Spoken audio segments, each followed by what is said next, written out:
வணக்கம் ஃப்ரெண்ட்ஸ், கூர்க் சீரீஸில் இன்றைக்கி எபிசோட் 11. நம்ம பையன் தான் கீழே கொஞ்சம் ஏதோ தேடுறான்னு நினைக்காதீங்க. புது வண்டியே அழுக்காயிருச்சுன்னு பலன்னு பார்க்கணும்னு தொடச்சிட்டு இருக்காப்புல. இன்றைக்கான நாள் பார்த்தீங்கன்னா நம்ம ட்ரிப்போட கடைசி நாள். அதனால் எல்லாத்தையும் பேக் பண்ணி ரெடி ஆகி நம்ம ஸ்டே பண்ணி இந்த ரூம்ல வந்து கிளம்பிட்டோம். நமக்கு ரூம் கொடுத்த நல்ல உள்ளம் இந்த உள்ளம் தான். இங்கேருந்து போகிற வழியில் எங்களுக்கு எந்த பிளானும் பெருசாக இல்லை. ஆனால் போகிற வழியில் சூப்பராக ஒரு கோயில் இருக்குது அப்படின்னு சொல்லி நம்ம கூட இந்த ட்ரிப்பில் இணைஞ்ச பெங்களூர் நண்பர்கள் 2 பேரும் சொன்னாங்க. அதனால் போகிற வழியில் அப்படியே போவோம், அந்த கோயிலை பார்த்துட்டு போயிடலாம் அப்படின்னு சொல்லி அந்த கோயிலுக்கு பக்கமாக எந்த ரூட் இருக்குது அப்படின்னு சொல்லி அங்கே வந்து கிளம்பிட்டோம். வழியில் இந்த டீ கடையை ஒன்று பார்த்தோம். நம்ம பைபிள் ஒருத்தர் ரொம்ப பாசமாக இருந்தாப்புல.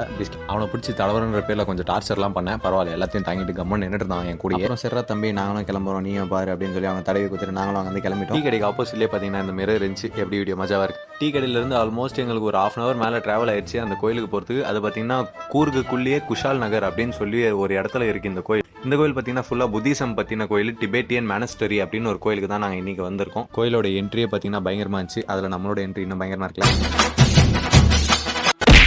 கோயிலுக்கு உள்ளே வந்து பார்த்தா நிறைய வீடுங்க கடைங்கள்லாம் இருக்குது. என்னடா இது கோயிலா இல்லை வேறு எதனாவா அப்படின்ற மாதிரி டவுட்லேயே உள்ளே நுழைஞ்சோம். உள்ளே போக போக ஒரு 1 கிலோமீட்டர் நடக்க விட்டாங்க. அது கோயிலே அவ்வளோ தூரத்தில் உள்ளே இருக்கு போல. அவ்வளோ தூரம் நடந்து வந்ததுக்கு ஒர்த்தாக ஒரு ஆர்கிடெக்சர் பார்த்தோம். ஸ்டார்டிங்லேயே பார்த்தீங்கன்னா கோயில் பயங்கரமாக ஒன்று கட்டி வச்சிருந்தாங்க. நல்லா நம்ம போதி தர்மர் தாத்தா மாதிரி ஒருத்தர் சூரிய விஷயத்தில் உட்காந்துருந்தாப்புல. இங்கேயே இதே போல் மொத்தமாக 3 கோயில் இருக்குது அப்படின்னு சொல்லியிருந்தாங்க. ஒரு கோயிலுக்குள்ளேயே மொத்தமாக 3 கோயில் சூப்பர் அப்படின்னு சொல்லிட்டு நாங்களும் முதல்ல ஒரு கோயிலுக்கு பக்கத்துலேயே நடந்து போனோம். உள்ளே போய் பார்த்தா நல்ல வேலை நம்ம பெங்களூர் நண்பர் இந்த கோயிலை சஜஸ்ட் பண்ணது அப்படின்ற மாதிரி ஒரு ஃபீலிங். உட்கால ஓலி கோயில் வேறு லெவலில் இருந்துச்சு. உள்ளே பார்த்தீங்கன்னா மொத்தமாக 3 சிலை வச்சிருந்தாங்க. அதில் நடுவு சிலை மட்டும் தான் நமக்கு தெரிஞ்ச புத்தர் இருந்தாப்புல. மற்றவங்க யாருமே எனக்கு யாருன்னே தெரியல. இந்த 3 சிலையும் கிட்டத்தட்ட 40 அடி ஹைட்டில் இருக்குது. இதில் மெயின் மேட்டர் என்னன்னா 3 சிலையும் ஃபுல்லாக கோல்டு. சரி, நாங்களும் அதை அப்படியே ரசித்து பார்த்துட்டு எல்லாரும் வீடியோஸ்லாம் எடுத்துகிட்டு ஃபன் பண்ணிட்டாங்க. வந்து கிளம்பிட்டோம். வெளில வந்தோடனே இவர் தான் என் கண்ணில் முதல்ல தென்பட்டாப்புல. எப்படி நம்மளை கடினமாக உழைக்கிறாருல.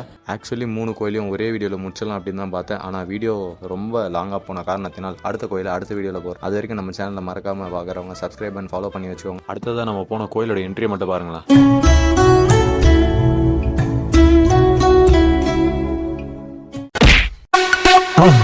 மறக்காம சர்ப்ரைஸ் பண்ணுங்க. தேங்க்யூ.